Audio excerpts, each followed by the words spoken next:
Come and dream with me.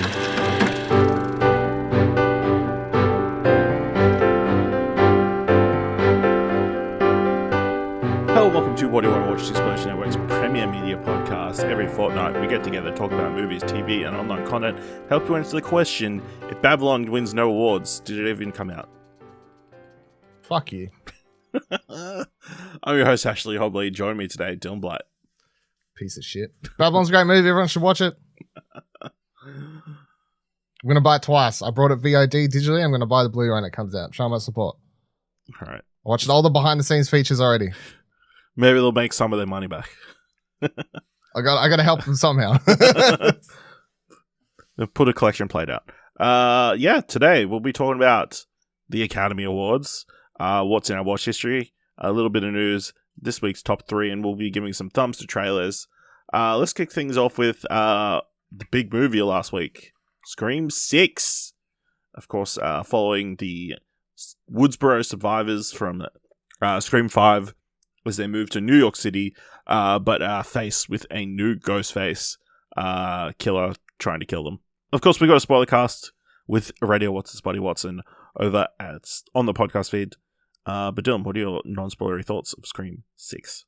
Fantastic. They continue to make really good Scream movies. It's crazy how this franchise that was once dead and gone, and the slasher genre seemed to not be a thing that existed anymore apart from on Shudder and like sort of a like very niche hardcore horror platforms, not at the box office, sort of disappeared. And you had a few come and go over the years. You had like Happy Death Day and all these freaky, like some sort of stuff. But as far as like reigning at the box office, Scream, as I predicted on that Spoilercast podcast, already made more money. Like biggest opening of the franchise.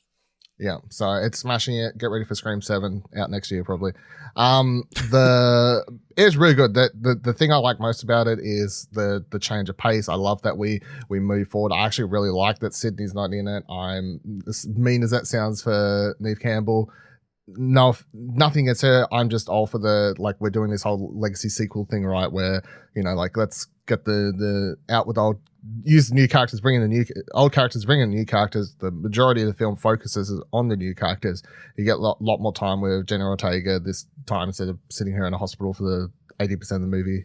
The new twists and stuff like that they do between the opening and the reveal and all that sort of stuff is stuff that hasn't been done before. It was really, really cool. The kills are gory. Some of the goriest ones they've done, which is really cool. And in general, I just think that the cast, the characters that they've got here they're really good. They're really fun to be around. I enjoy all of these new characters. I want them to survive. I want them to be around for the sequel, which is what you need to make any of these sorts of films. Like if you don't care about the characters, if they live or die, like the sort of the thrill and attachment you have for them, like you need that for the movie. So it has that going for it. And I think that's really, really good. Yeah, I had a really good time. Obviously, even as someone who was not a massive horror fan.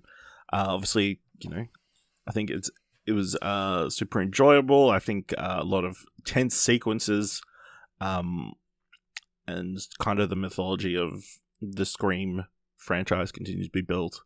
All the returning cast are fantastic. I think continuing to build this franchise around them is a good idea and a success. And I think like the mystery of who the Ghostface is this film, I think they pulled off mostly pretty well. I think it's interesting to see Kirby come back, even though maybe she wasn't utilized as much as people would have liked. It was a really good time. Do I want to Scream 7? Sure. I have my hopes for what direction they'll go in. But yeah, I think the opening is really cool. A very different take on the opening kill of a Scream movie. Fantastic. Go check it out and listen to our podcast over on this What Do You Want to Watch podcast feed. Also, this week saw the season finale of The Last of Us TV series. Of course, we've been talking about each episode over on Platinum Explosion as part of our PlayStation Productions bonus podcasts. Of course, interesting. The show has become a massive success. From the last time I think we talked about it after the season premiere. Fantastic. The show puts any doubt that a video game can be adapted into television or film. I think, super effective production design is just crazy. I think it just honors the video game in such a beautiful way. The performances of Pedro Pascal and Bella Ramsey are like fantastic. So many like wonderful little Easter eggs and moments throughout the entire thing, and I think it is super effective. It might not hit exactly the same way as the video game, but I think it is. They told it in the best way to a mainstream audience that they possibly could in the medium. Dylan, what are your overall thoughts on The Last of Us? Yeah, it's they did exactly what video games are finally getting to, where adaptations of books have been for 50 years or whatever. Like you take the core things that make the story good and you adapt it to the medium, the different medium, in the way that suits it best, and you go about it that way. You don't go about trying to make a movie based on a book to only please the book fans. You don't go about adapting a video game to only appease the video game fans and include all these like little bits that only they'll appreciate and they'll love. This series has been its massive hit on HBO. It's you see people on Twitter talking about how everyone they know that they work with who aren't gamers are talking to them about it. My parents are watching it. My brother's watching it. All these people that have never played the game. There's people at my workplace watching it who've never played the game. Like it's massive, and they're all loving it. And even if there is a little bit of that, like, this is really good for something that's based on a video game, like there's still that surprise factor that people are sort of overcoming. Because especially, I guess, for some people, maybe like my parents, where it's like, oh, I thought shit was just like Spyro the Dragon, and that wasn't a thing you played. Pokemon's Mario. So it's like really surprising that there's such a mature story coming out of the video game space that can be adapted to the story. But the cast was fantastic. Pedro and Bella, awesome. Both for all. I'd love to. If anyone's out there still talking shit about them, I'm just like, come on, are you for real? At that point, you just, I don't know, get off it. Yeah. They're both really phenomenal performances. Their versions of these characters really, really good. All the key moments, story beats from the game that made the game what it is are here. They improved upon stuff drastically, like the Bill episode obviously is a huge improvement, and one of if not the best for a lot of people episodes, I guess, of the series, which is crazy because it doesn't have Joel or Ellie in it, but it's just such a fantastic bottle episode. Cinematography is amazing in all the episodes, the production design, everything, the way they it all comes together. So yeah, it's a phenomenal series that everyone can enjoy who enjoys good storytelling in TV. Like, it's not a video game series. Looking forward to season 2. Well, actually, no, let me take that back. I'm not looking forward to season 2, but also I'm looking forward to season 2. Yeah, and you can listen to our episode breakdowns over on Platinum Explosion. All right, I went out and watched an event screening of Dungeons & Dragons Honor Among Thieves. This is the new film based on the Dungeons & Dragons role-playing game, with no ties to any other films. This is directed by Jonathan Goldstein and John Francis Daly, who previously did Game Night, and stars Chris Pine. Underrated movie. It is an underrated movie. It is one of the best comedies of the last 20 years, easily. Yeah, so this stars Chris Pine, Michelle Rodriguez, Reggae Jim Page, Justice Smith, Sophia Lillis, Hugh Grant. Follows a bunch of thieves who have to pull off a job in a castle to thwart someone who betrayed them, and also to stop an evil wizard from raising an army of the undead. This is like super fun, enjoyable fantasy throwback. I feel like when people talk about a film like Willow, this is what I imagined it would be. Because they talk about it being so much fun and reverent and that kind of stuff. And I think that's obviously, having watched the TV show recently and it being in a similar genre, I think the comparison kind of came to me. But I think as someone who's watched a lot of Critical Role and like has a fairly solid understanding of Dungeons and Dragons, I feel like there's so many different references and elements brought in. So many great gags as well. They've got it's just very funny. Chris Pine like doing his Chris Pine stuff, the funnier moments from like when he's Kirk and that kind of stuff is so prevalent here, and he's playing like a bard, which is quite, he'll sing songs and like has a lute, which is kind of ridiculous and that kind of stuff. Michelle Rodriguez, fantastic, playing just the classic barbarian and just fucking shit up constantly. And then Hugh Grant is like hamming it up big time. He's an absolute delight. Not quite Paddington 2, but I mean he's right up there. So he's I gotta be honest, I had no idea Hugh Grant was in this, and suddenly my interest in this movie is like doubled. Yeah. Yeah, I think, I don't think the action is the most excellently shot, but it's serviceable. There's some really fun action set pieces. I mean, yeah, they just use a lot of the Dungeons and Dragons elements so well, and like you could believe that like this is the story of like somebody's game that they're playing, and like we've got to come up with some way to steal this from this. How are we going to do it with what we've got available here? What spells are we going to use? What like items do we need to collect and that kind of stuff? Lots of like I said, lots of funny gags. I think it's a really great time. I'm looking forward to hearing other people talk about it when it comes out. So, I probably should look that up. It is coming to cinemas, I want to say 25th of March.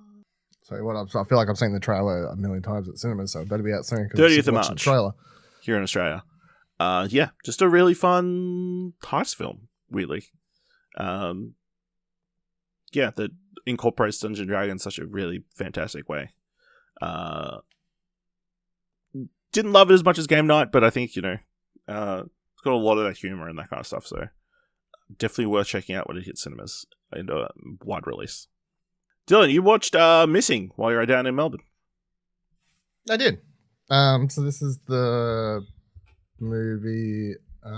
It's a pseudo sequel to Searching. Yeah, I was about to say it's a pseudo sequel. I was trying to find the director's name because I can't remember the Nicholas D. Johnson and Will Merrick. So they did Searching, which was this. Well, they edited Searching, right? The directors of this one. I think they wrote it. Oh no, hold on, I'll double check. No, they just edited it. Yeah, okay, they just edited it. Hold on, did they write it? No, they just. No, I was right. You were right. They just edited it. So it's like a continuation of that same style and that they created for Searching, which is this. Hey, it's through the the webcam. Someone's like looking for emails, looking for these things, and trying to work out where they. I can't remember what was Searching. I can't remember. Was it his daughter? I believe so. It was. Yeah. So that one starred John Cho. His daughter goes missing, I think, and then like he's like trying to like look for her emails and whatever else and find out where she's gone and if she's run away and stuff. Really, really good movie. I think a lot of people didn't watch it because they're like, I hate the whole found footage type feel and stuff, but it was done so well that it's a lot better than that if that stuff turns you off. Missing similar. So Missing is stars Storm Reid as this young teenage girl who I think she's 17 or something in the movie. She's not legal to drink is a part because she has a party at the start of the movie, of course. But she's a teenage girl. Her mother goes on a holiday overseas with her partner, who I can't remember the actor's name. Anyway, it doesn't matter. They go overseas and then like they have a whole sequence where she just sort of has a party and they do this whole like, a bunch of it's edited really, really well. The same as Searching where it's like intercut with like Snapchat footage and all this sort of stuff and she's drinking and whatever else. And then she goes to pick up her mum and her partner from the airport. None of them turn up. She rings the the hotel where they were staying at, their bags are still there. He's like they never checked out. They never come back. So then she has to try and figure out. She tries and calls the American embassy there. They're like, oh, there's only so much we can do because, legal reasons. FBI doesn't have jurisdiction here, et cetera, et cetera, et cetera. Got to fill out this form. So then she still takes it upon herself. And the way she goes about it is she basically looks up a, what would you call it? Like one of those apps where you can get people to do small jobs, like pay people to just like clean your house and like little sort of jobs. She looks up the equivalent for I can't remember what country they go to. I can't remember. Anyway, they looks it up for there, like contacts someone there, and begins like calling this dude and like paying, like, hey, can you go to this hotel and try and get the security footage? Hey, can you like do this? So she's got someone on the ground floor that she's like sort of calling and contacting, and meanwhile she's Google Mapsing stuff and trying to work out how the password for her mum's Gmail so she can get in and try and see where they've checked in and all this sort of stuff. It's really good. I feel like if you like smart thrillers, the way everything sort of comes together, I feel like is very like it's a crowd pleasing thriller that would have been a lot better to watch with a larger audience, I feel, because it was me and like one other person in the cinema when I watched it. But I can imagine watching this with a larger audience sort of thing, and people like sort of like cheering and like not at certain stages as she sort of clicks onto and discovers things and has these moments and whatever else. But it's really good. I enjoyed it. I would suggest watching it. I would also suggest watching Searching, because that is also very good. All right. And then you watched the first couple episodes of the upcoming Stan series, Lucky Hank, starring Bob Odenkirk. Lucky Hank. So Lucky Hank is the new series starring Bob Odenkirk, where he plays he's at a what do you call it? Like American college or whatever. He's like the head of the. You start getting into all these like American terminologies and stuff about their college system, which of course sort of goes over my head here in Australia. But it's like he's the head of this certain section, and he sort of hates his job, and that's very evident from the start. He's someone who wrote one book that was not a hit, but like it was successful enough that people said he was a really good writer. You get in the first 2 episodes that I've watched the idea that his dad was a like much more successful writer, or who like doesn't really talk to him at all, and he's had like a really bad relationship with his dad throughout that. He has a bad relationship with his daughter at the time. He's a bit of a grump, but not in the way that like he's a curmudgeon. It's just like I can see the series going forward and like him just making decisions that are going to work out well for him. Like there's a part in the first episode where he thinks he's going to get fired, and he's like sort of happy about it. It's like he's sort of just sort of over it. But the first episode and what you see in the trailer that sort of spurs the events, I guess, as they start, is that he's doing a creative writing class or whatever, and he basically tells this kid that everyone here sucks, and no one here is ever going to grow up to be like a really great, like he crushes everyone's dreams, and then of course they all start tweeting about it, and then parents are like asking for him to be removed from the school and all this sort of stuff. Meanwhile, by the time you get to the second episode, they've got his like a friend he had from college or whatever, back from his day when he was like writing his first book, and this other dude's writing books. That dude's gone on to be a lot more successful, and he's like coming to speak at his college, and they have a whole like sort of back and forth relationship because he's sort of jealous of him, or he thinks other dudes like making fun of him for still working here and all these sorts of stuff. It's really good. It's a dramedy, like it's funny, but like it's a comedy drama. Like there's the combination of things. All the characters are really good. You've got basically the main groups would be, so you've got Bob Odenkirk is obviously a main character. You've got his wife as well, she's very much the opposite of him. It seems like she's very like looks for the best in every scenario. She's like sort of, I think she works at a high school, I guess, or whatever, younger kids. And she's got her own issues that she's dealing with there. So there's like a crossover with both of them dealing with issues at schools at different age groups and stuff like that. His daughter, their daughter, who's just got a fucking idiot of a boyfriend, who, of course, they don't like, but that's the whole thing. And then you've got the group of writing teachers that's part of the department that Bob Odenkirk's character is in charge of. I think there's like 5 of them there. A bunch of them are quite funny. If I can remember the actress's name, I'd call them out. But one of them's just like hits nothing but zingers of smart ass remarks, which I quite enjoyed. But like, some of them do like poem classes or whatever you want to call that, and other ones do different sorts of creative writing classes and these sorts of things. And then you've got the principal or the dean, I guess, is whatever the fuck they call it. So this is where we get into the whole terminology thing, but the dean of the college or whatever, and that sort of stuff. So I really enjoyed it. Obviously, I'm a bit of a, I don't know, I really like Bob Odenkirk. Of course, he's in my favorite show of all time, so I was looking forward to watching this nonetheless. But yeah, I think it's very funny. I like the direction that the show's heading. I like all the characters so far. I like the mix of the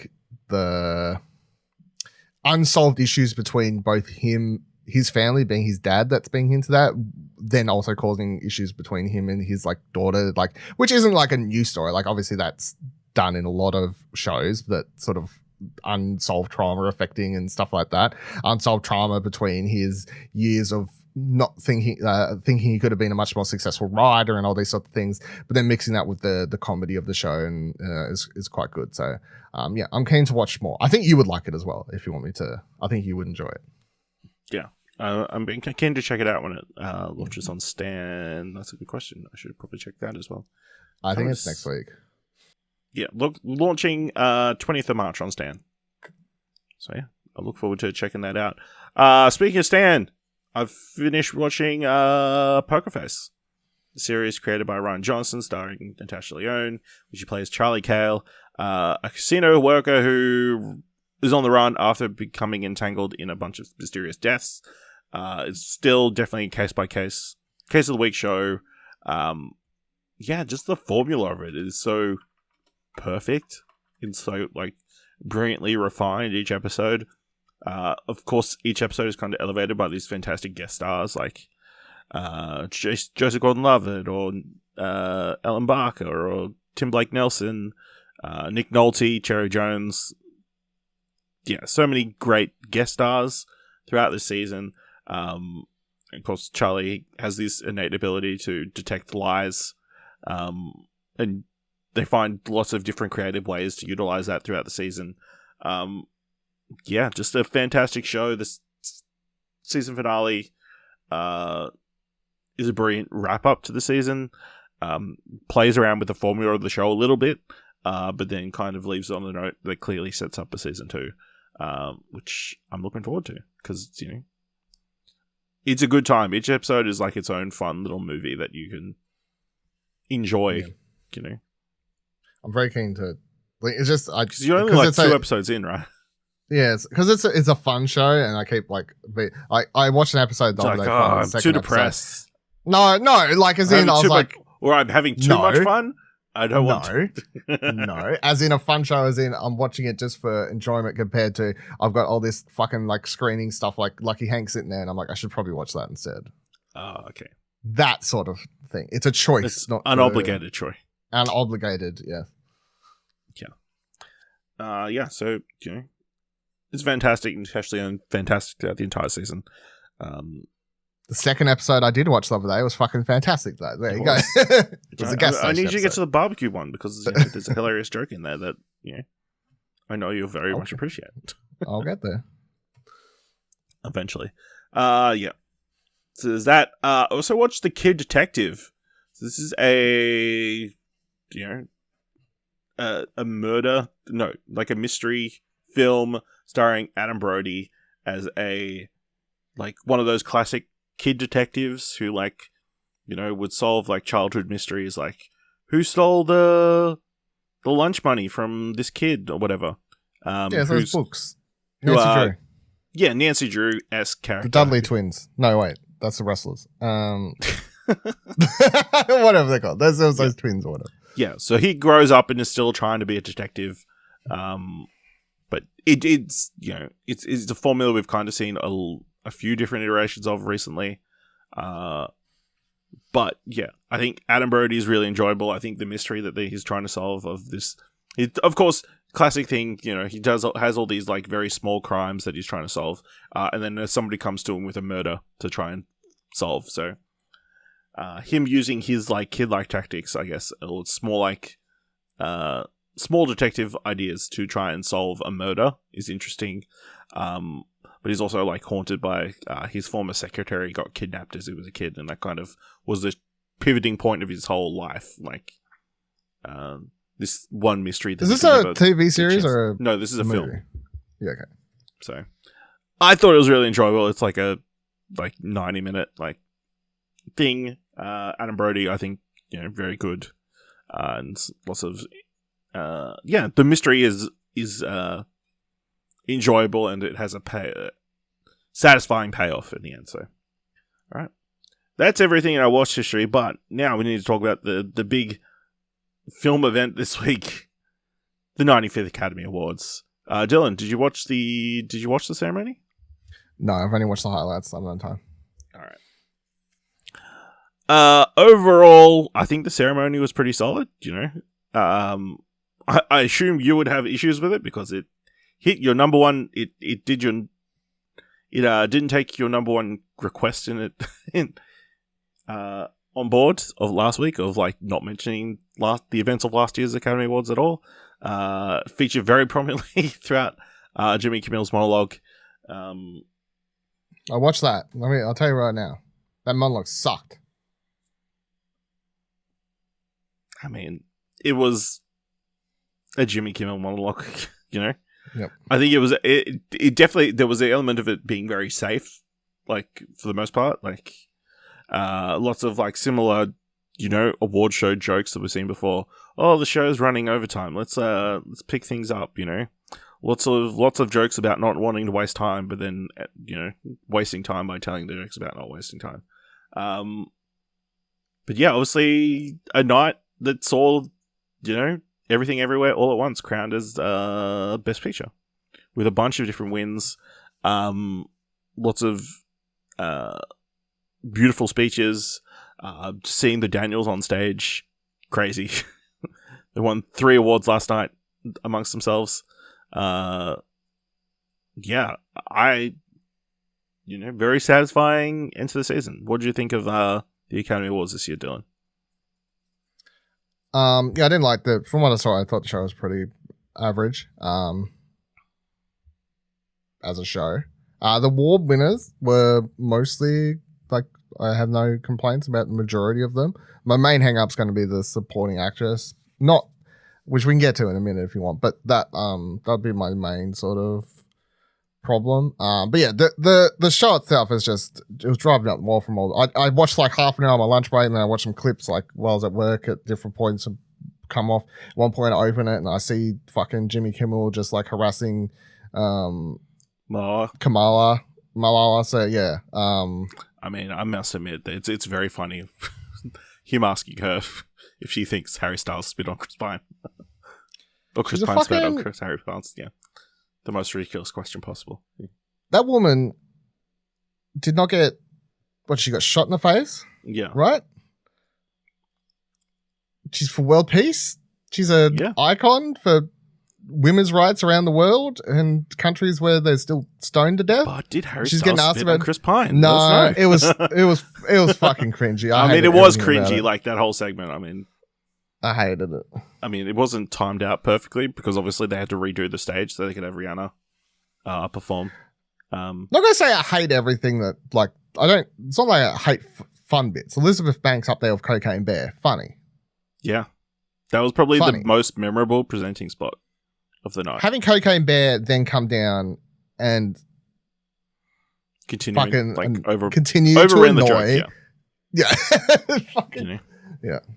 That was disappointing. I will say the other like pair that like was super memorable was like Michael B. Jordan and Jonathan Majors, just because they've got a presence about them. They're bros.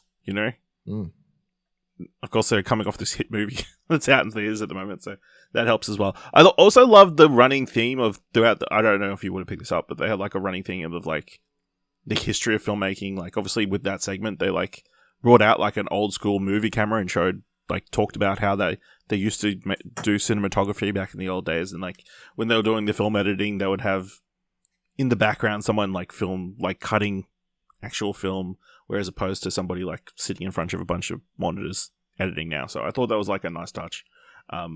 Stage wise, I think it was a pretty solid stage. Even though I think last year we liked the table elements or like kind of lower stage. I can't remember. We enjoyed the stage other than, Will Smith being at the center of everything. But yeah, I thought it, very classic stage. Yeah, let's get into the winners. I think we'll say right off the top, they started with animated feature, which is an interesting first award. It's Will's, Dwayne. I know it was a joke about not wasting time, but Dwayne Johnson making a big spiel about how important animation is to cinema, I think was responding to some of the backlash from last year. So that was nice, and obviously Guillermo winning the award, unsurprising to anybody else. I think the big first surprise of the night was Jamie Lee Curtis winning Best Supporting Actress, setting the tone for the rest of the night of everything, everywhere, all at once is going to win everything, pretty much. I think they assuaged any doubt that it was going to win the categories it was favourite in. Yeah, I mean, I saw some people on Twitter thinking that after All Quiet on the Western Front was coming in, that was going to be a sneak surprise. I mean, yeah, it was. There was some fear growing in like, oh wow, is this movie going to come out over the top? Mm. But I think it was more just the placement of all their wins were kind of bunched together. Not to say that they definitely were the surprise winners of a few categories. Like, I don't think anybody was suspected they were going to win score or production design. No. So, but yeah, you didn't like Jamie Lee Curtis winning? Why? No, I got nothing against it. Jamie Lee Curtis. I wanted Stephanie to win. Is my yeah, that's your big thing. But yeah, they've been it's nothing against Jamie Lee again. Curtis. It's an industry veteran thing. Yeah, finally our chance to give an award to Jamie Lee Curtis, who's been in the thing for decades. Yeah. Also, who would have guessed Halloween's Ends would be mentioned during the Oscar telecast? So many weird things they mentioned when they're walking up on stage. Factoids, yeah. I know you got to kill space, but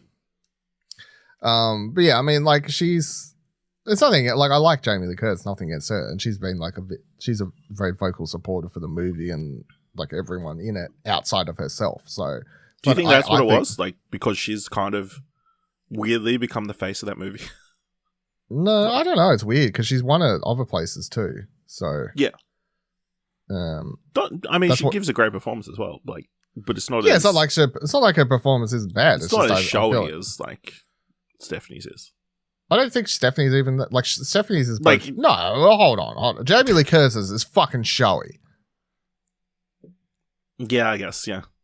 Stephanie's is both showy at times, but then highly emotional at others when she's. I mean, hers is. I think Jamie Lee Curtis. I mean, because Jamie Lee Curtis isn't directly tied into the family. It's like isn't as emotional, but there's an emotional stuff. Like everybody just loves that hot dog fingers world. No, wrong. Stephanie should have won not only for that scene where she marches down the corridor, but then also bringing the movie home with that scene with her mum. I mean, she had the best clip that they use. So, I will say thank you for bringing back the clips. I feel like it always builds the anticipation and like, especially for some of us who haven't caught everything. It's like, although they pick the most spoilery parts of the movie. They usually do. So it's lucky I didn't watch it all because. Oh, I mean, to be fair, I don't know if I have to watch Banshees of Inisherin anymore. It didn't win any awards, so it must be a shit movie. I mean, you're lost. Is this the first year that the Explosion Network's best movie won Academy Award for Best Picture? I think so. Off the top of my head. There you go. Yeah. Actual factoid trivia, therefore. Yeah. I mean, we all suspected Everything Everywhere All at Once would win? Did it take away some of the surprise of the show? Like, you're like, oh, everything. No, I wanted it to win, but I actually wasn't maybe as dead set as you. Well, yeah, because you put Fablemans as your prediction. So Yeah, well, yeah, exactly. So I was happy it won, but I still maybe I should get past this because the Oscars definitely has shown in the last few years that it's not voting like between this, Coda, Parasite. Like there's a few like sort of wild card winners recently. Shape of Water. Shape of Water. So yeah, but me thinking Fablemans definitely comes from the 90 plus Old years school, prior to that of that's the movie the Oscars would have as Best Picture. Yeah. So, great speech from Jamie Lee Curtis. Of course, Ke Huy Quan went up. I'm surprised he was surprised that he won. That was just gets upstage and he goes, another one. Yeah. I can't believe I swept. Yeah. I don't think there's any award that didn't win. Yeah, that was really beautiful. Also really cool to see Joy Kotzer, and I think they obviously because of Will Smith not being able to appear, they had to switch up the tradition of like the previous winners like presenting the awards, so they like did the pairings, which probably worked because Ariana DeBois with Troy Kotzer would probably not to say Troy Kotzer couldn't have presented an award by himself, but I think having somebody to bounce off with helped as well. And like it was a little bit weird that there were a few like the presenters stayed on stage and like but I'm sure that's like a time cutting thing as well. Yeah. Shout out to Harrison Ford. Harrison Ford, like what a pick, star of Shrinking. That's what he's known for. Presenting Best Picture. Yeah. I guess, yeah. Are you surprised All Quiet on the Western Front was the surprise packet picking up 4 awards? No, it's a really good fucking movie. Yeah, well, it's sort of my came mistake. out of nowhere, I forgot to be that you. Yeah, like it is.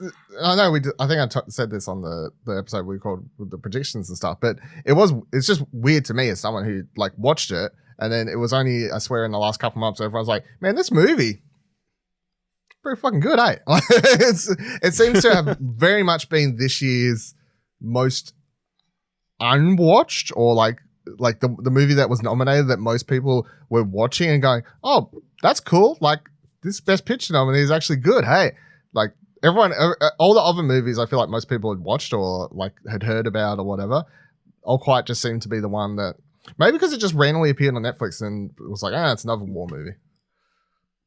Yeah, it didn't get the big push, at least at launch, that you would expect Netflix to have for like an Oscar contender. Yeah. I don't think they realized what they had, to be fair. Yeah, that's the key. They didn't realize what they had until they saw the critical response, and then they kind of like, obviously they took advantage of realizing what they had and were able to turn it into 4 Oscars. So, but yes, I'm very surprised they won for score again. Rip Babylon. And then production design as well. I think that was very surprising. I think also surprising Ruth Carter winning for Black Panther. I think Rip Babylon. I mean, that was a very strong category as well. So I'm actually pissed Babylon didn't win any of those. Like a legit, it's not even a meme at this point. Like I'm sort of turning Babylon into one of my memes movies that like it'll go along with my call for Ray Seahorn and fucking Bayonetta 3 and whatever else. Can you believe she didn't win awards last night? Crazy. Yeah, it's crazy. All these things that become sort of jokes around me on these shows and whatever else. But legitimately, I do believe it is bullshit that it didn't win at least one creative award. The fact it didn't win score is fucked. People need to open their ears up. Yeah, they love the tones of All Quiet on the Western Front. Yeah. Sounded too much like La La Land, so it's like copy paste.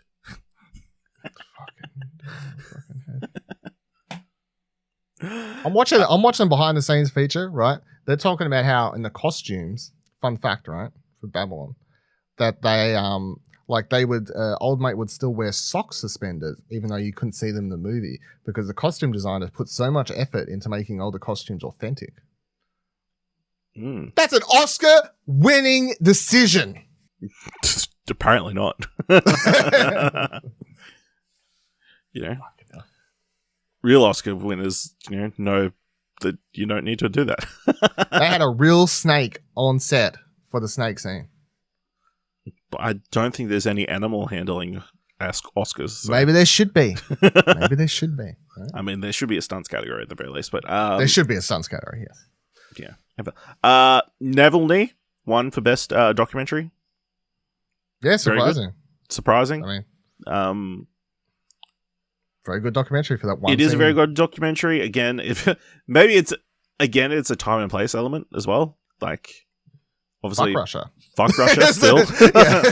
Like, this. They're this like, is a we chance. will not allow your Opposition what's the old leader mate's to- name?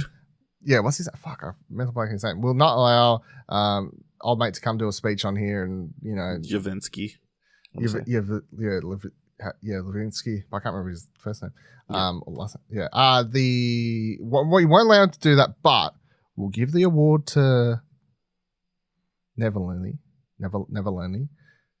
So we're sort of like fuck Russia secretly. Prominently. But yeah, that was very sweet because obviously he's still being held in prison. So, so that was cool. Did you see the moment with the best live action short winners? No, I didn't. So obviously it's about. I saw the winners, but I didn't see the moment. If there's a moment. Yeah.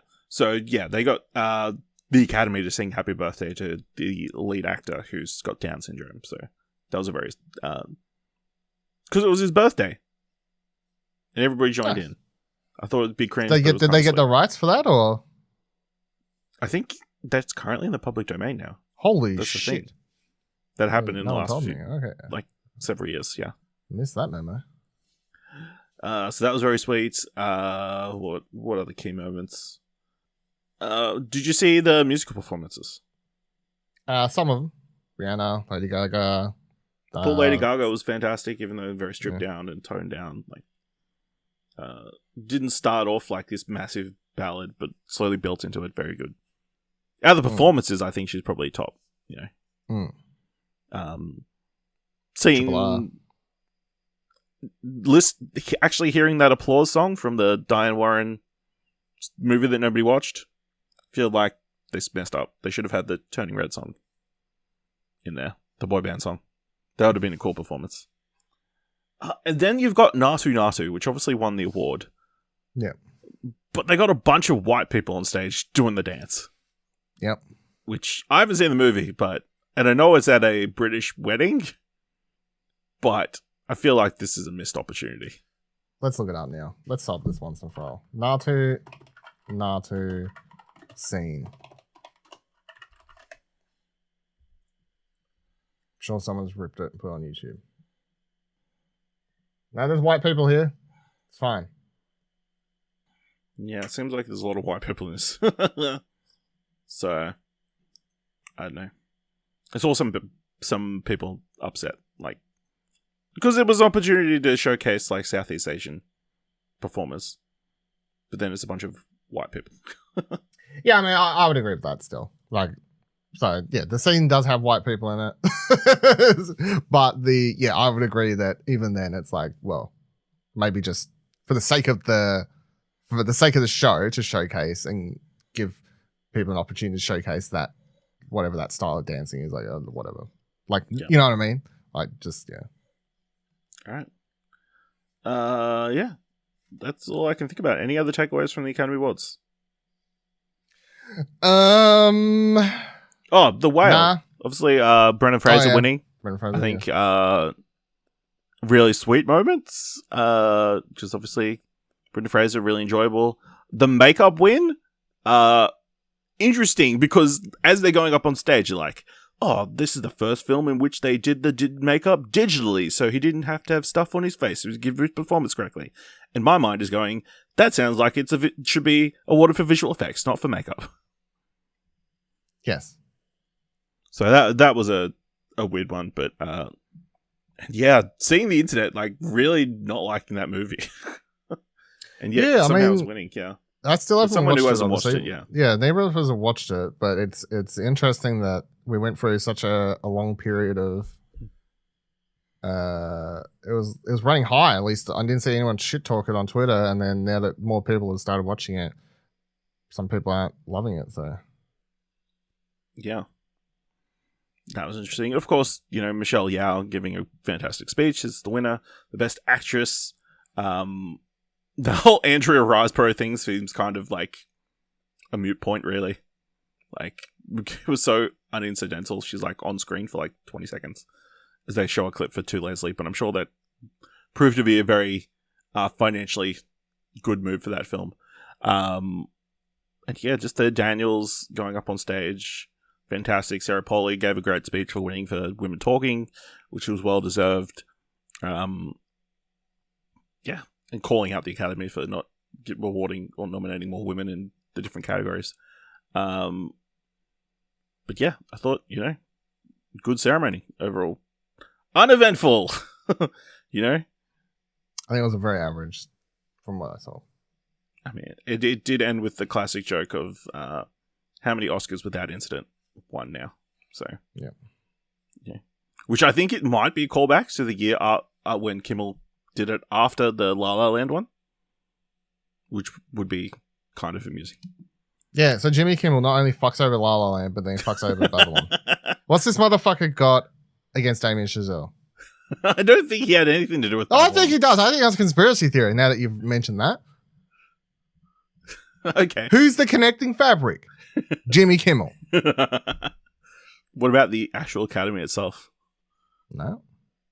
It's just like Didn't, the Illuminati. La La Land definitely won awards, though. Oh, you know what it didn't win? Best Score? Picture. Oh, okay.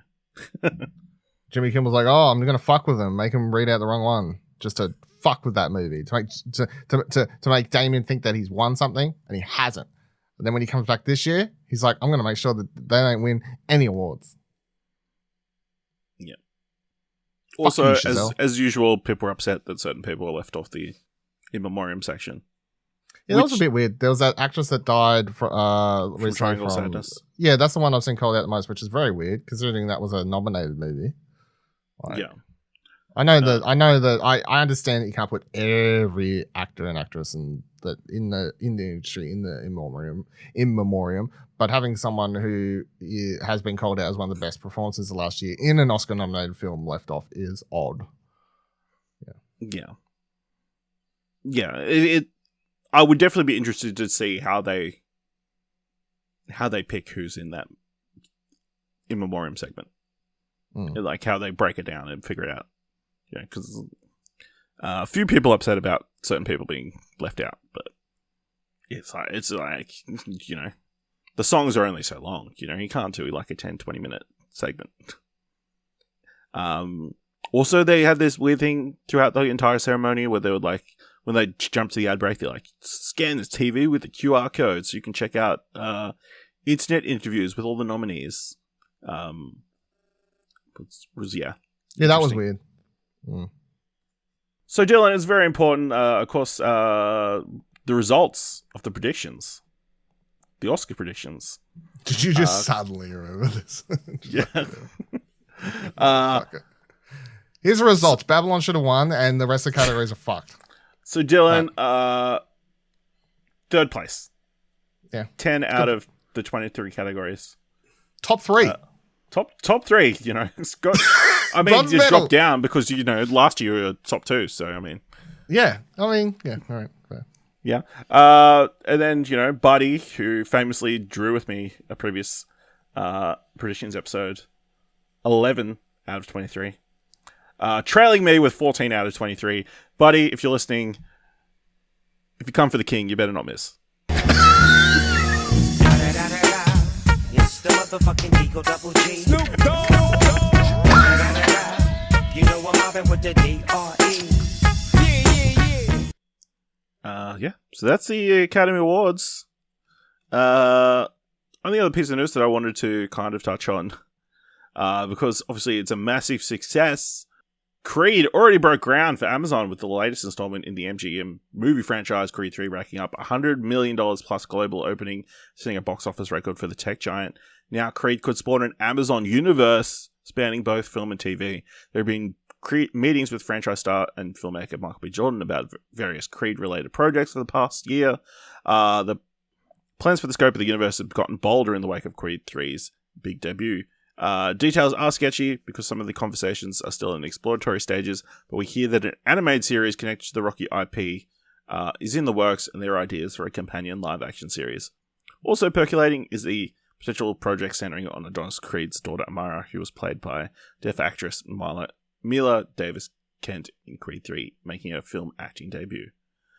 Dylan, do you want to see a Creed expanded universe? It's on my list of things that I wanted, but I'm not against it. Like, you know what I mean? Like, it's not. I wasn't up at night going, you know what? Fucking a Creed anime. You know. Well, I think if done right, it could be good.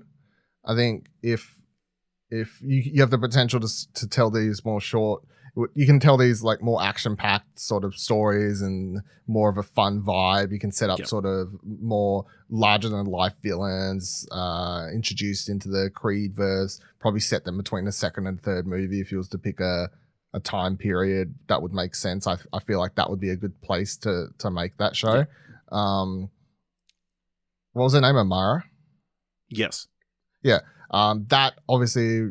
Since, you know, reading off the news story, that's what I was sort of hinting at in our spoiler cast or whatever else. Obviously, or our thoughts on the last episode, the idea of the franchise continuing with that character makes perfect sense to me, and I'm all for that.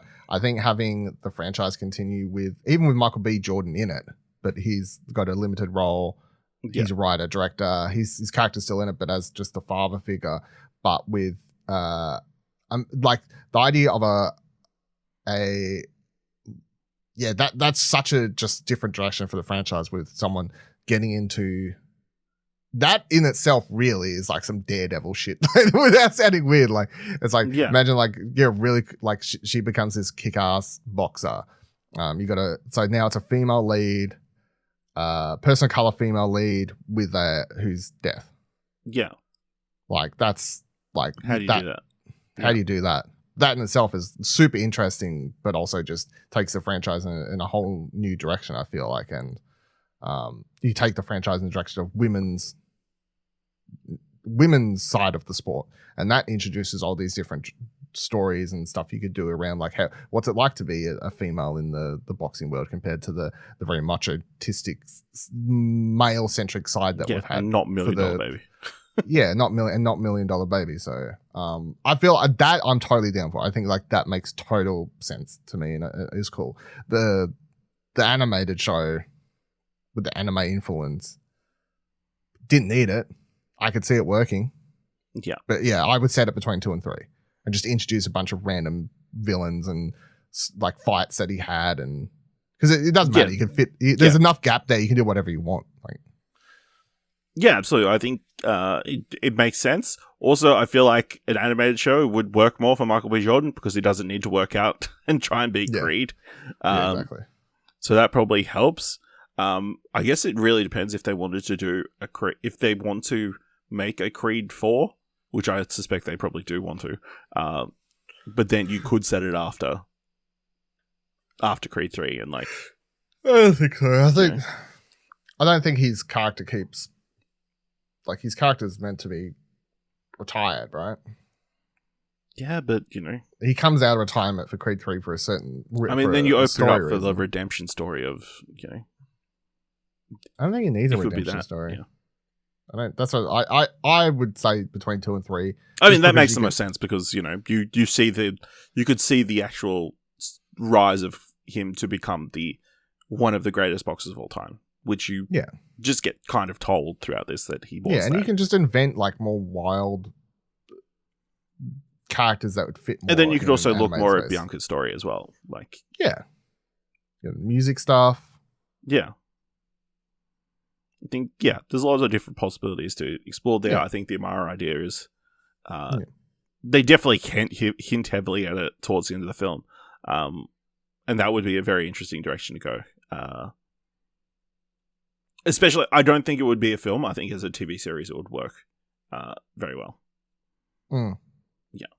So yeah, that interesting direction, and obviously big win for. I forgot this is technically an Amazon series, I guess, because they own MGM. But as well, yeah. So, all right, let's move into some thumbs for trailers. Of course, you can find all the trailers that we're going to talk about this week in the show notes below, or over at explosion.com, where this podcast is hosted. First trailer for this week. No Hard Feelings, directed by Gene Stupnitsky, starring Jennifer Lawrence, Andrew Barth Feldman, Matthew Broderick, Laura Benanti, Natalie Morales, Scott MacArthur, and Ebon Moss Bacharach. A delivery driver, desperate for cash, accepts a Craigslist ad from a couple seeking someone to date their painfully awkward teenage son. Dylan, what do you think of the trailer for No Hard Feelings?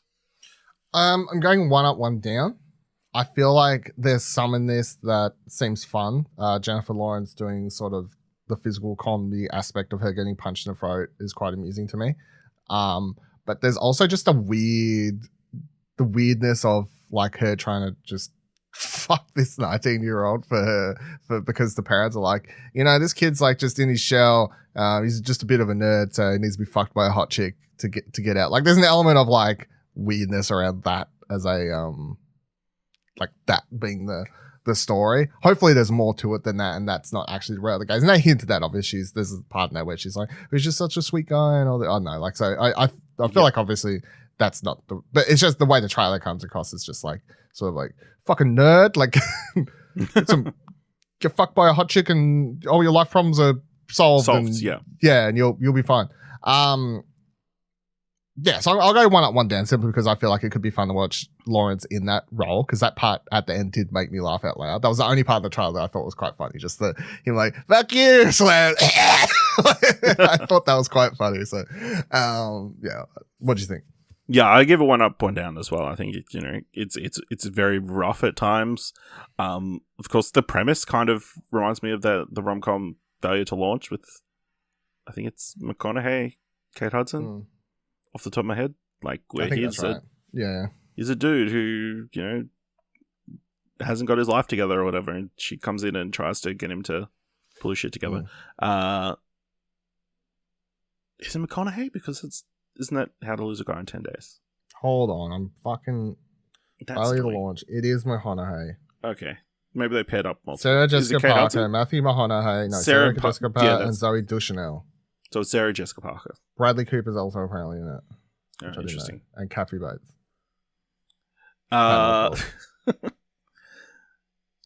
So yeah, I think that's the scene that got me to laugh each time is her driving the car. How many times you watch this?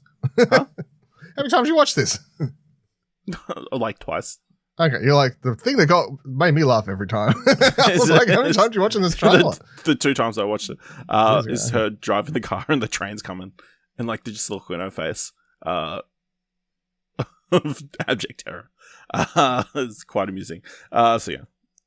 I liked Good Boys, which was the director's previous film. Yeah, I never got around to watching that. So yeah. So yeah, this is coming to cinemas on the 22nd of June. Next trailer for this week.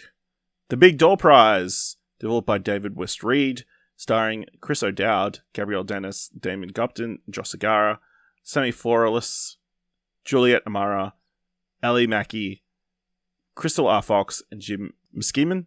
A small town is forever changed when a mysterious machine appears, promising to reveal everyone's true potential. Soon, residents start changing jobs, rethinking relationships, and questioning long-held beliefs. Dylan, what did you think of the trailer for this one? One up, one down again. Solid, like, it was a weirdly paced trailer, I felt. I was waiting for I don't know, like I was waiting for I didn't get a full idea of what the purpose of this show is or what the idea of the show is. Like, it seems to be, like there's a machine, magically shows up, everyone in this town at least starts looking at getting these little cards that come out there, and for some reason they start believing them. But the part that I guess didn't work for me is there's no part in the trailer that says like, why do people suddenly start believing this? Like a card shoots out and says, you were meant to be a barista or whatever. Like that's your life. Why are they then suddenly like swerving their whole life? And then the whole trailer builds towards, of course, Chris O'Dowd, like flipping over his own card at the end. And I guess the hint is he's meant to be a fucking motivational speaker or a teacher or some shit. I don't know like what the thing was. But I found the trailer a bit confusing. I'm not against the idea of the show, and I like Chris, obviously. So I'm willing to like keep my ears and eyes open for more, but I'll go 1 up, 1 down for this trailer. I'll go 2 thumbs up. I think it was a well put together trailer. I think it has a lot of mystery around it, and maybe what isn't explained is the mystery of the show, and like will it be explained in the pilot or the first couple episodes, like explaining why everybody. I'm sure that showing people actually succeeding with what potential they're supposed to have is something that works better when you actually show it in the show rather than showing a snippet of it in a trailer. But yeah, I thought it was really good, and kind of Chris O'Dowd like fighting against the idea and like saying we can be whatever we want to be, and like that's an interesting idea when there's a definitive answer apparently to what you should be. Yeah, I thought there were a lot of funny jokes, and like his mother like going on about her meant to be a healer and all this stuff, and he's like, maybe it references how you're a doctor, the thing you do for a living. The thing you do for a living. Yeah, so I think Chris O'Dowd, very funny. Seeing him in something again is really good. So this starts airing on Apple TV Plus on the March 29th. Next trailer, Paint, directed by Britt McAdams, starring Owen Wilson, Michaela Watkins, Wendy McLendon, Covey, Kiara Renee, Lucy Freya, Louisa Strass, and Stephen Root. Carl Nagel, a local treasure with a soothing whisper of a voice, hosts his own painting show on Vermont Public Television. His art has attracted the attention of many women over the years, especially those who work at the station. However, when a new painter gets hired and is to revitalize the channel, Carl's own fears regarding his talent as an artist are brought to the forefront. Dylan, what do you think trailer for Paint? Double thumbs down. I think this movie's very weird. I don't like anything about it. I find the whole Bob Ross like that. It's odd. It's very, very weird too. Like, it's one thing if you want to make the movie and like call it Paint and make it about a character that's inspired by Bob Ross and everything. That's fine. Why make him look so much like Bob Ross? Why make him soft spoken like there's so much that just screams Bob Ross, and they're like, yeah, it's not Bob Ross. I'm like, yeah, but why the fuck are you making him look like Bob Ross then? Like, it's weird. I'm going double thumbs down. I don't like it. Full stop. It's odd. Wow. It's odd. I'm not for it. I think it's 1 up, 1 down. I think, it's a rights issue, and we all know, if you look into the history of what the Bob Ross writes, that's a thing. And also, like, just to chemically balance your brain and like, oh, it's a Bob Ross kind of character. He looks like Bob Ross. So it's weird. I mean, it's an interesting idea, and I think, Owen Wilson does the Bob Ross thing very well, and like, the idea of him getting having competition, that kind of stuff. I think it's an interesting idea for a movie. Yeah, just 1 up, 1 down for me, but I'm looking forward to checking it out. It is coming to American theaters on the 7th of April. There is no Australian release date. Okay. Next trailer, Ghosted, directed by Dexter Fletcher, starring Chris Evans, Ana de Armas, Adrian Brody, Mike Moe, Tim Blake Nelson. Cole falls head over heels for enigmatic Sadie, but then makes the shocking discovery that she's a secret agent. Before they can decide on a second date, Cole and Sadie are swept away on an international adventure to save the world. Dylan, what do you think of the trailer for Ghosted? I don't know if there's a hot take, but I'm going to double thumbs up. I think this looks pretty fun. I'm going to completely honest, double thumbs up. Poster, terrible. That was the thing I feel like I saw most people making fun of. Poster does look terrible. But the trailer, I like it. I'm down. I like Chris Evans being in this, like, it's the reverse thing, obviously, where it's usually usually be the girl and the guy, whatever. Chris is now the love struck chasing this FBI, CIA, whatever she is around the world and all this sort of stuff. CIA, whatever, I don't know the difference. Anna de Armas looks great. Obviously, she's proven before she's very good at playing these kick-ass. Just go watch James Bond again, obviously, for that. And it just looks fun. It looks like a good time. These two have chemistry. We've seen that before. They've been in movies together. They're both really good in movies, separately and together. It reminded me of I forgot the name of the movie for a second. It looks like Mr. and Mrs. Smith, but better. At least that's what. Wow. Yeah, this 2 thumbs up for me as well. I think so. The trailer dropped. I didn't know anything about it other than it was Chris Evans and Anna de Armas. Start watching the trailer and I'm like, oh, this is a romantic comedy. This, classic romantic comedy. This guy's going to cross country. Of course, the title of the thing is Ghosted. He's being ghosted by this girl he went on a date with. It's going to be this classic romantic comedy about her trying to find her, understand why she did what she did, and that kind of stuff. And then it ends up being this action thriller. I feel like the trailer is built to a pretty solid misdirect as to what it's going to be. And I think the poster probably plays into that as well. I don't think you could tell that it's meant to be an action film. No, yeah. I didn't know that either. So that's like the swerve got me. I only watched the trailer this morning. I saw the poster go up on Twitter days ago whenever I was in Melbourne, and I saw everyone shit talking the trailer, and I was like, yeah, that's fair. This trailer looks pretty bad. Just like nothing about this trailer says anything about the movie. And yeah, I clicked play on the trailer, and I was like, okay, it's just a rom-com with Anna de Armas and Chris, sure, whatever. And then the swerve happened. I was like, all right, I'm down. Yeah, it's pretty fun. Yeah, it's fun. It's fun to see Chris Evans kind of doing the role like he was doing previous to Captain America. It definitely got that Human Torch, his role in Blues is kind of energy. Scott Pilgrim, wacky kind of sidekick. So yeah, I'm looking forward to this. So this is coming to Apple TV Plus on 21st of April. Last trailer for this week, The Little Mermaid, directed by Rob Marshall, starring Halle Berry, Jonah Hara-King, David Diggs, Aquafina, Jacob Tremblay, Javier Bardem, and Melissa McCarthy. The youngest of King Triton's daughters, Ariel, is a beautiful and spirited young mermaid with a thirst for adventure. Longing to find out more about the world beyond the sea, Ariel visits the surface and falls for the dashing Prince Eric. Following her heart, she makes a deal with the evil sea witch Ursula to experience life on land. So this trailer was presented at the Academy Awards, which drew a lot of ire because it was they literally brought out Halle Berry and Melissa McCarthy as if they were going to be presenters at the Academy Awards, but then they presented this trailer, which was also weird because at least when I was watching it live here in Australia, that was cut from the telecast.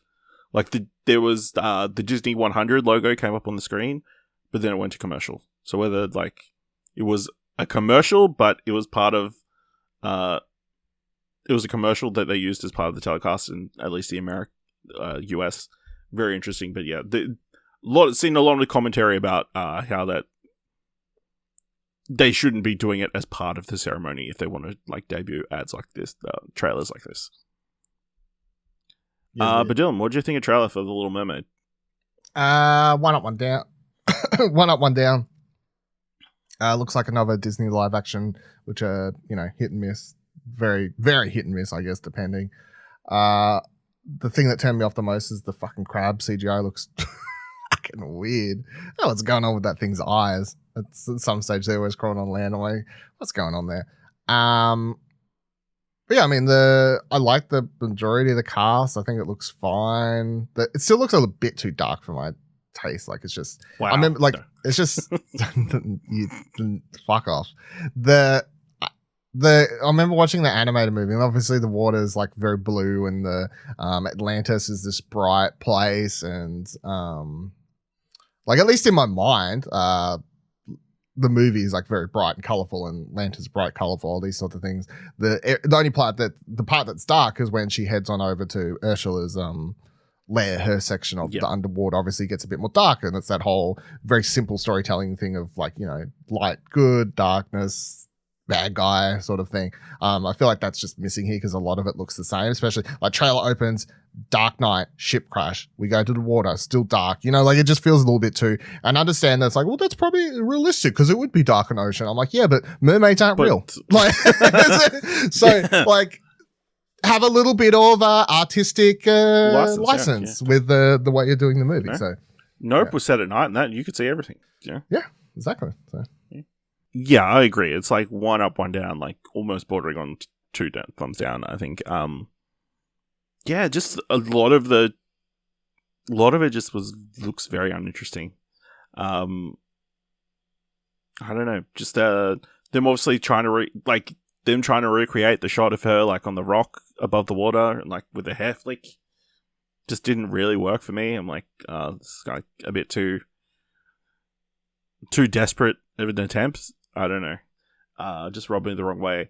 I did enjoy like the tease of Ursula.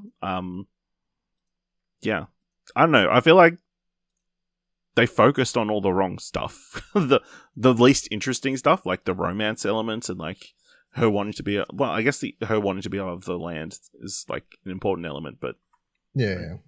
The most fantastical element about this is the world of the mermaids and that kind of stuff. And you're showcasing absolutely none of it, All we've seen is her little small cave of stuff, a bit of Triton, Harvey Bardem looking interesting. Interesting. He looks odd with the massive white beard, you know what I mean? Yeah. But yeah. This is coming. This is a film. It's coming out. And yeah, Correct. just put up the brightness a bit. Yeah. It is a film. It is a film. So yeah, this is releasing in cinemas on the 25th of May, 2023. All right, let's move into this week's top 3. Definitely in the top 3. This week's top 3 in honor of The Last of Us coming out. I put here top 3 video game TV adaptations we want. So yeah, now that Last of Us has broken the curse, what do we think would actually be a good video game TV series that they could do?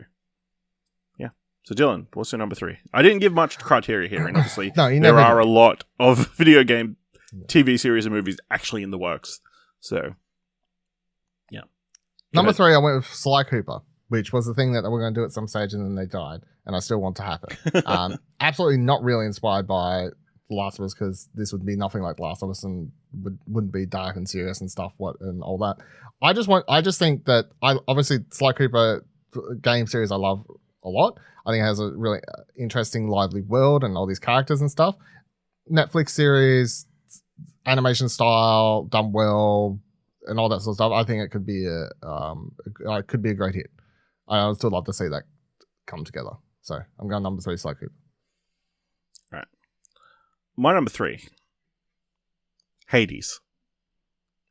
I think there's enough story there that and an interesting enough world that would make it a very interesting television series, whether it's in live action or animated. How many times in a TV series, if they did one, or like, does the main character die? Does the main character die? How many runs does he do? Oh, so many. Is it a montage or every episode he dies? I mean, the first time he dies, there would be, and then every subsequent time would be a montage. Yeah. Until he, builds up the thing, and then obviously his dad beats him down a bunch of times. But yeah, I think the story there would be very interesting to see pulled off in live action. I mean, you could just have him escape from Hades, I guess, the underworld in one run. But yeah, that kind of takes away a little bit of the fun. And there's obviously that game is filled with a bunch of different characters, and there's a bunch of different subplots and that kind of stuff that you could include. Lots of material there to make a TV series. So yeah, Hades is my number 3. Dylan, what's your number 2? My number 2 is BioShock. I forgot what I put on my list for a second. Number 2, BioShock.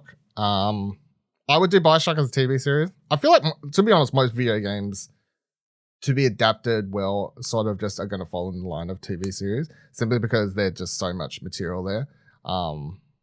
Like even like, you look at like big long books, sometimes they turn them into, they struggle to adapt them well as far as like readers are concerned into a movie. So, but it's just so much in games. Like these games are 10, 20 hours most of the time that we're talking about, sometimes longer. So it's how do you adapt that into a 90-minute movie? It's nearly impossible. So I would go BioShock TV series. There's enough areas there that you could get at least a couple seasons out of it. To be honest, I feel like 2 seasons for even the first. I feel like if you rush through the story of the first, you haven't played BioShock, have you? No.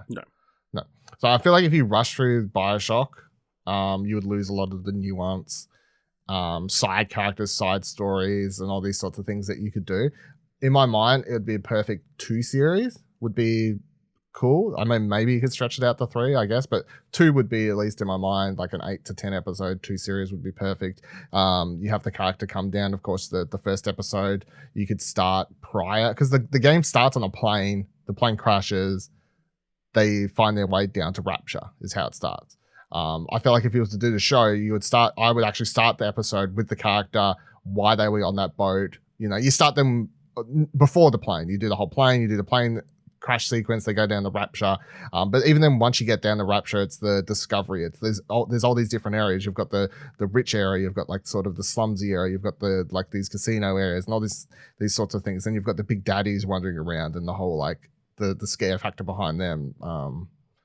All the way leading up to the big finale, which, you know, I wouldn't want to spoil in case they actually do turn it into a thing. But I think BioShock would be really cool. My number 2, Final Fantasy. You know, you've got so much material. Just anything. Start from the beginning, you know. What a bullshit Just some weird like thing with the, you know, black crystals? mage and the white mage. like yeah, crystals, you know? And then slowly work yourself up to, you know, just do a limited series each time, and then like, you know, and then the anticipation would kind of build for each game. You reckon you could tell an entire Final Fantasy game story in one season of a show? I don't think necessarily one season, like especially the further along, but at least I mean, maybe beginning. the first couple, but yeah, like by the time you get down to like, if you're thinking about anything from like 6 onwards, I'm like, holy that might shit. take a little bit longer. Yeah, that's a long, yeah. But then you break them up into like multiple subtitled series. I only do Final Fantasy X and you end the first season on the laughing scene. Ha ha ha ha ha! Credits. Cut the button. Yeah, why not? Let's go wild. Dylan, what's your number 1? Number 1, Life is Strange and Life is Strange Before the Storm combination. Now, do I want to do flashbacks? I don't know. Let's just say it. Producers, directors, feel free to talk to me. We can discuss this. But you would definitely combine the Before the Storm and Life is Strange 1 into a full thing. But do you have a definitive ending? Yeah. Is it Bay or Bay? It's Bay. Bold choice. My number 1. Pokemon. Give us a live action Pokemon TV series. Weren't they talking about this? Wasn't this like a Netflix like potential thing? Maybe. I mean, Netflix would be the ones crazy enough to actually pull it off. Because, you know, they'd make a ton of subscribers probably. Yeah. But yeah, give us you know. What do you want the story to be? Is it a trainer? I don't, you know, I'd probably, you know, a trainer that would make the most sense, but you know, you could just go into any direction, like just expand on the Detective Pikachu kind of experience and like just explore a city, or you know, I mean, if you want to stay true to this, the original game, you would just have someone trying to earn all the badges. You know, you would almost do an Ash-esque story, except he doesn't get sidetracked so much. But yeah, I think live action Pokemon series, that would be pretty fantastic. Unlikely to happen anytime soon because it would be hella expensive. Yeah. And I don't know what the rights are. But come on, give us what we want. All right, Dylan, this week, what do you want to watch?